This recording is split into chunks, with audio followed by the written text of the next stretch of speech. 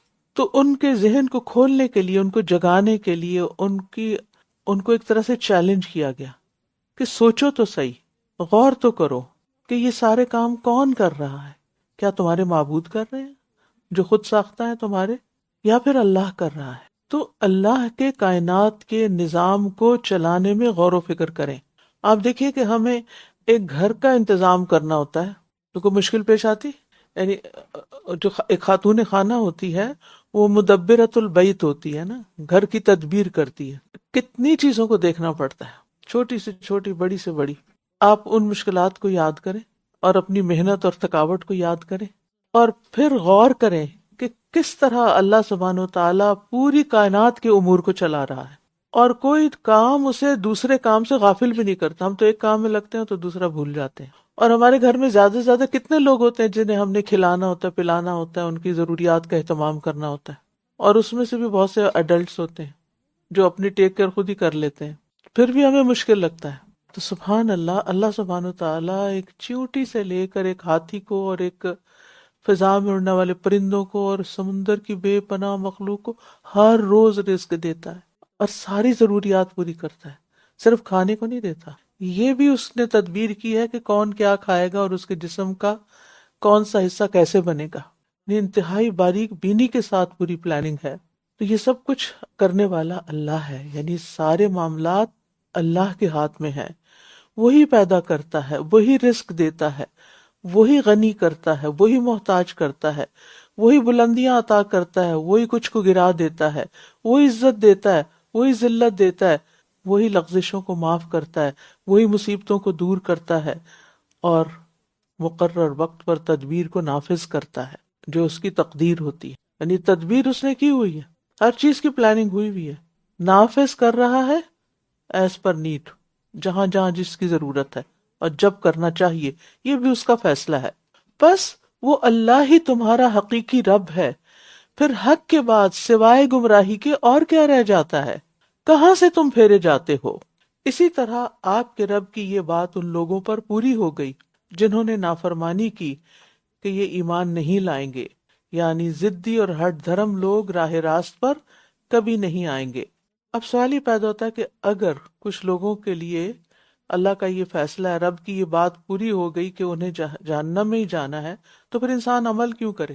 تو بات یہ کہ ہر انسان وہی عمل کرتا ہے جو اس کی ڈیسٹینیشن ہوتی ہے، اور اپنے اعمال ہی کی وجہ سے وہاں پہنچتا ہے۔ تو انسان کو ہر طرح کی نافرمانیوں سے بچنا چاہیے۔ کہہ دیجئے، کیا تمہارے شریکوں میں سے کوئی ایسا ہے جو تخلیق کی ابتدا کرتا ہو پھر اسے دوبارہ پیدا کرتا ہو؟ ہے کوئی اللہ کے سوا؟ نہیں۔ کہہ دیجئے اللہ ہی تخلیق کی ابتدا کرتا ہے، پھر وہی اسے دوبارہ پیدا کرے گا، تو کہاں سے تم پھیرے جاتے ہو؟ پھر تمہارا دماغ کیوں گھوم جاتا ہے کہ تم اس کو چھوڑ کے کسی اور کی طرف متوجہ ہو جاتے ہو؟ کہہ دیجئے، کیا تمہارے شریکوں میں سے کوئی ایسا بھی ہے جو حق کی طرف راہ دکھایا جائے؟ کہہ دیجئے اللہ ہی حق کی طرف رہنمائی کرتا ہے۔ یعنی کیا تمہارے شریکوں میں سے کوئی ایسا بھی ہے جو حق کی طرف راہ دکھائے؟ قل هل من شرکائکم من یہدی الی الحق، جو راہ دکھائے۔ کہہ دیجئے اللہ ہی حق کی طرف رہنمائی کرتا ہے۔ کیا بھلا وہ جو حق کی طرف رہنمائی کرتا ہے زیادہ حقدار ہے کہ وہ پیروی کیا جائے، یا وہ جو خود راہ نہیں پاتا مگر یہ کہ وہ رہنمائی کیا جائے؟ پھر تمہیں کیا ہے، تم کیسے فیصلے کرتے ہو؟ یعنی اللہ کے سوا کون ہے جو حق کی طرف تمہاری رہنمائی کرے؟ وہ کیسے رہنمائی کرتا ہے؟ اپنے بیان کے ساتھ، ارشاد کے ساتھ، یا پھر الہام کے ساتھ، توفیق کے ساتھ، دلیلوں، نشانیوں کے ساتھ، سب سے سیدھے رستے پر چلنے میں وہ مدد دیتا ہے۔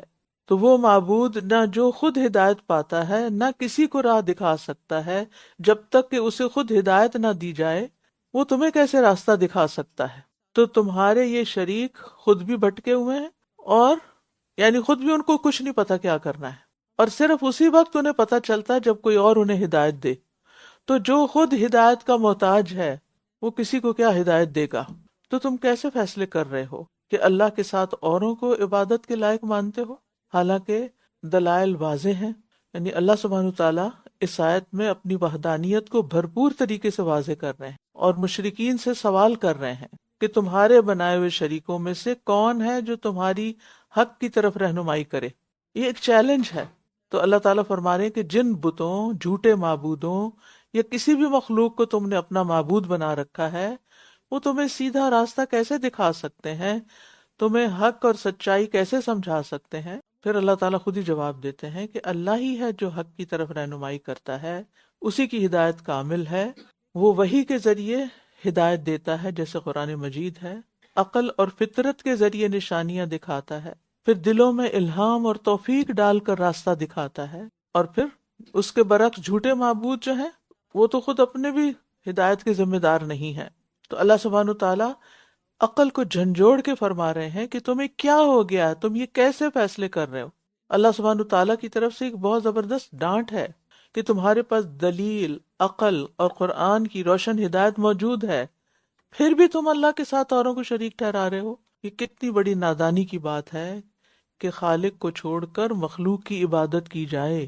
تو ہدایت کا واحد سرچشمہ اللہ کی ذات ہے. غیر اللہ کی عبادت بے مقصد، بے معنی ہے، کیونکہ وہ خود بھی بے بس ہیں. ہماری عقل، وحی اور فطرت سب گواہی دیتے ہیں کہ اللہ کے سوائے عبادت کے کوئی لائق نہیں، اور حقیقی کامیابی اسی میں ہے کہ انسان اپنی توحید کو پختہ کر لے. اللہ سبحانہ تعالیٰ نے جہاں بھی توحید کا ذکر کیا ہے وہاں تخلیق کا اور ہدایت کا بھی ذکر، جیسے الذی خلقنی فہو یہدین، ربنا الذی اعطی کل شیء خلقہ ثم ہدی، سبح اسم ربک الاعلی الذی خلق فسوی والذی قدر فہدی. تو حق کی طرف توجہ دلانے کے لیے دو طرح سوال کیا ہے، ایک یہ کہ تمہیں کیا ہو گیا ہے، دوسرا یہ کہ تم کیسے فیصلے کرتے ہو. اور ان کی اکثریت صرف گمان ہی کی پیروی کر رہی ہے. بے شک گمان حق کے مقابلے میں کچھ کام نہیں آتا. بے شک اللہ اس کو خوب جاننے والا ہے جو یہ کر رہے ہیں. گمان سے مراد بے بنیاد باتیں جو محض وہم اور خیال پر مبنی ہو، جن کے پیچھے کوئی عقلی یا نقلی دلیل نہ ہو. تو انسانوں کے وضع کردہ جو قوانین ہوتے ہیں ان کی بنیاد ظن پر ہوتی ہے، گمان پر ہوتی ہے، اور بعض اوقات بے بنیاد وہم اور خیال پر ہوتی ہے. اسی کے بارے میں قرآن کہتا ہے اِن یتبعون الا الظن. تو تمام مشرکین جو ہیں وہ ظن ہی کے پیچھے لگے ہوئے ہوتے ہیں. ان کے خیال میں وہ کچھ کر سکتے ہیں جن کی وہ پوجا کرتے ہیں، حالانکہ وہ خیال غلط ہے. اور یہ قرآن ایسا نہیں کہ اسے اللہ کے سوا خود سے گھڑ لیا جائے، لیکن یہ تو اس کی تصدیق کرنے والا ہے جو اس سے پہلے آ چکا ہے، اور رب العالمین کی طرف سے کتاب کی تفصیل ہے جس میں کوئی شک نہیں. یا یہ کہتے ہیں کہ اس نے اسے خود گھڑ لیا ہے، کہہ دیجئے تو تم اس کی مانند ایک صورت ہی لے آؤ اور اللہ کے سوا جس جس کو بلا سکتے ہو بلا لو اگر تم سچے ہو. تو بتانا کیا مقصود ہے کہ قرآن جیسی کتاب کوئی نہیں بنا سکتا، کوئی نہیں لا سکتا. اللہ کے کلام کے مقابلے میں کسی مخلوق کا کلام نہیں ٹھہر سکتا. اللہ تعالیٰ نے انسان کو پیدا کیا، وہی ہدایت دیتا ہے، اور ہدایت کے لیے اس نے کتاب بھیجی، رسول بھیجے ہیں، اور ان کے ذریعے اللہ نے بندوں کی تربیت کی ہے کیونکہ وہ رب ہے. تو ہمیں بھی اس بات پر پورا یقین ہونا چاہیے کہ قرآن اللہ کا کلام ہے اور قرآن ہی ہدایت کا ذریعہ ہے. بلکہ انہوں نے اس چیز کو جھٹلا دیا جس کا یہ اپنے علم سے احاطہ نہیں کر سکے تھے، حالانکہ ابھی ان کے پاس اس کی اصل حقیقت نہیں آئی تھی. اسی طرح ان لوگوں نے بھی جھٹلا دیا جو ان سے پہلے تھے. تو دیکھ لیجئے ان ظالموں کا انجام کیسا ہوا. اور ان میں سے کچھ وہ ہیں جو اس پر ایمان لاتے ہیں، اور ان میں سے کچھ وہ ہیں جو اس پر ایمان نہیں لاتے، اور آپ کا رب فساد کرنے والوں کو خوب جانتا ہے. تو اس سے پتہ چلتا ہے کہ ایمان نہ لانے والے دراصل فسادی ہوتے ہیں. کیوں؟ کیونکہ وہ اللہ کے کسی حکم کی پرواہ نہیں کرتے، اور یہی سب سے بڑی فساد کی جڑ ہے. اس کو ایک چھوٹی سی مثال سے سمجھیے. ایک گھر کے اندر فساد کب ہوتا ہے؟ جب بچے ماں باپ کی بات نہیں مانتے. نیکسٹ. وَإِن كَذَّبُوكَ فَقُل لِّي عَمَلِي وَلَكُمْ عَمَلُكُمْ أَنتُم بَرِيئُونَ مِمَّا أَعْمَلُ وَأَنَا بَرِيءٌ ما تعملون ومنهم من يستمعون إليك أفأنت تسمع الصم ولو كانوا لا يعقلون ومنهم من ينظر إليك أفأنت تهدي العمي ولو كانوا لا يبصرون إن الله لا يظلم الناس شيئا ولكن الناس أنفسهم يظلمون ويوم يحشرهم كأن لم يلبثوا إلا ساعة من النهار يتعارفون بينهم قد خسر الذين كذبوا بلقاء الله وما كانوا مهتدين وإما نرينك بعض الذي نعدهم أو نتوفينك فإلينا مرجعهم ثم الله شهيد على ما يفعلون ولكل أمة رسول فإذا جاء رسولهم قضي بينهم بالقسط وهم لا يظلمون ويقولون متى هذا الوعد إن كنتم صادقين قل لا أملك لنفسي ضرا ولا نفعا إلا ما شاء الله لكل أمة أجل إذا جاء أجلهم فلا يستأخرون ساعة ولا يستقدمون قل أرأيتم إن أتاكم عذابه بياتا أو نهارا ماذا يستعجل منه المجرمون أثم إذا ما وقع آمنتم به الآن وقد كنتم به تستعجلون ثم قيل للذين ظلموا ذوقوا عذاب الخلد هل تجزون إلا بما كنتم تكسبون ويستنبئونك أحق هو قل إي وربي إنه لحق وما أنتم بمعجزين